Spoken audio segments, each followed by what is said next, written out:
कि जो ये इज्तिमाई मैस मैरिज का काम मोहतरम शबीर साहब ने दरदस्त लिया है अल-नूर यतीम ट्रस्ट की वसादत से, ये बड़ा ही खुशाइन कदम है और समाज के लिए बड़ा ही बेनिफिशियल चीज़ है, क्योंकि अल्लाह के नबी सल्लल्लाहु अलैहि वसल्लम ने इरशाद फरमाया है कि खैरुन्नास मन यनफ़उन्नास, लोगों में सबसे बेहतर इंसान वो शख्स है जो लोगों को फ़ायदा पहुँचाए। और ये जो निकाह के ज़रिए से लोगों को फ़ायदा पहुँचाया जा रहा है, ये इनके दीन और दुनिया और आखिरत हर एक काम में इनको फ़ायदा पहुँचाया जा रहा है। इस वक्त अगर हम अपने मुआशरे में देखें, इस मुआशरे ने निकाह को बड़ा महंगा बनाया है। अगर उसी अकॉर्डिंग हम देखें कि यहाँ पे बुराइयाँ, यहाँ पे बदियाँ, यहाँ पे ज़िनाखोरी, उस चीज़ को सस्ता बनाया गया है। और ये जो ये इक़दाम इन्होंने उठाया है मैस मैरिज मेक निकाह सिंपल का जो नारा ये लगा रहे हैं, और इनको अल्हम्दुलिल्लाह अल्लाह ताला ने तौफीक दिया है, अमली तौर से इस चीज़ को निभा रहे हैं। ये हमारे मुआशरे के लिए बड़ा पॉजिटिव चीज़ है और हमें चाहिए कि इन लोगों का सपोर्ट करें, इन लोगों को इंशाअल्लाह ताला शाना बशाने। अल्लाह के नबी सल्लल्लाहु अलैहि वसल्लम के दुनिया में आने के बाद बेटियों को इज़्ज़त मिली है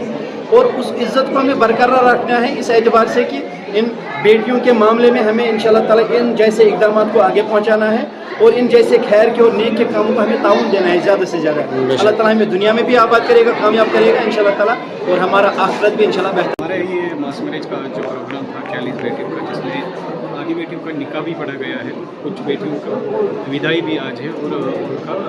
फाइनेंशियल सपोर्ट किया जाता है थ्रू इस ऑर्गेनाइजेशन। इस साल का ये सेकंड फेज़ था हमारा,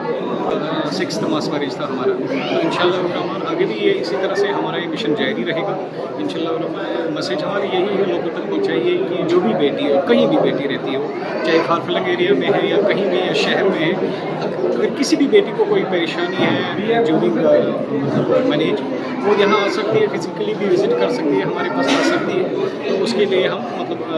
काम करने के लिए तैयार है। कोई परेशानी है, किसी बेटी को कोई परेशानी नहीं, जितना पॉसिबल हमसे होता है तो उतना ही हम करेंगे। तो सबसे पहले जम्मू कश्मीर के लोगों को ये मुबारकबाद है, क्योंकि उनका कंट्रीब्यूशन है इसमें, जम्मू कश्मीर के लोगों का कंट्रीब्यूशन है उसमें, उसकी वजह से हम ये जो ये मास मैरिजेस वगैरह अपने मिशन चलाते हैं, जो भी सोशल वर्क हम करते हैं, फलाई काम में करते हैं, या बेटियाँ हमारे पास पढ़ते हैं, या और एक अच्छी एक न्यूज़ भी इंशाअल्लाह आगे देने वाले हैं, एक नया इनिशिएटिव भी ले रहे हैं हम, तो उसका हम बता देंगे आने वाले दिनों में, वो भी लोगों के लिए मुफीदमंद साबित होगा। तो बाकी ये सब चीज़ें हम हज़रत मोहम्मद सल्लल्लाहु अलैहि वसल्लम की उम्मती हैं,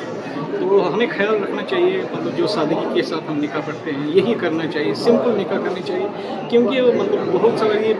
70% लोग गरीब रहते हैं, 30% लोग रिच पर्सन से रहते हैं। जो गरीब लोगों पर भी, गरीब बेटियाँ हैं, बेटी जो है ये कुर्रतुल ऐन है, आँखों का नूर है, दिल का सुकून है। इस बेटी को इफ़ेक्ट बढ़ जाता है जब किसी बड़े बाप को या मतलब अपनी बेटी की शादी करता है, जो गरीब बेटी है उनको इफ़ेक्ट बढ़ता है। इसलिए ये हम मतलब दहेज वगैरह ये हम ख़त्म ही करना चाहते हैं, क्योंकि लोगों को परेशानी हो रही है, क्योंकि ये चीज़ें ख़त्म होनी चाहिए। यहाँ इस माशरे में मतलब सादगी के साथ हम निकाह पढ़ेंगे तो मुझे क्या लगता है इसमें रेफरेंस है कि मजबूत ये निकाह है कि जो सादगी के साथ पढ़ा जाए, इसकी लंबी उम्र है इंशाल्लाह, क्योंकि रेफरेंसेस है नबी करीम सल्लल्लाहु अलैहि वसल्लम इस्तिका पेशन हुई, इस्तिका रेफरेंस को सच बराबर, क्योंकि हम मुसलमान हैं, हमें यकीन है, भरोसा ही नहीं है, यकीन है हमें इंशाल्लाह। बस यही मैसेज है कि बेटी को सामने आना चाहिए, जिस किसी बेटी को भी कोई परेशानी है, परेशान का सेक्शन को ज़रूरत में बस जम्मू कश्मीर वारिया असल दीनदार यमन इच्छन कायन खतर सोरे यूथ सपोर्ट अमे खतर यहाँ की यूथ अगर फीमेल ब्रो पन हिसाब कंट्रीब्यूशन कर